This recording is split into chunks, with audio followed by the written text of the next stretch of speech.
Maharashtra sorry మన ప్రస్తుతం త్వరలో జరుగుతున్నటువంటి కాశ్మీర్, హర్యానా ఈ రెండిట్లో ఓటమి తప్పదు, దారుణమైనటువంటి ఓటమి ఉండబోతోంది అని భావిస్తున్నటువంటి భారతీయ జనతా పార్టీ నెక్స్ట్ స్టెప్కి అడుగులు వేస్తోంది.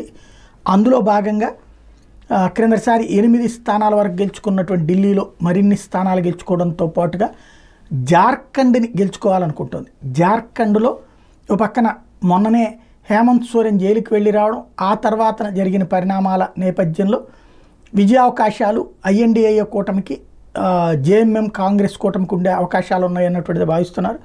ఇంకొక వైపున భారతీయ జనతా పార్టీ తన అడుగులు జాగ్రత్తగా వేస్తుంది, మిత్రపక్షాలను కలుపుకెళ్తోంది. జార్ఖండ్లో కీలకమైనటువంటి ఏజేఎస్యూతో ఒప్పందం కుదుర్చుకుంది. ఇద్దరు కలిసి పోటీ చేయాలని నిర్ణయించారు. 11 సీట్లు ఏజేఎస్యూ కేటాయించింది. భారతీయ జనతా పార్టీ 70 సీట్లలో పోటీ చేయబోతుంది. తద్వారా గట్టి విజయం సాధించాలన్నటువంటిది భారతీయ జనతా పార్టీ నమ్ముతోంది.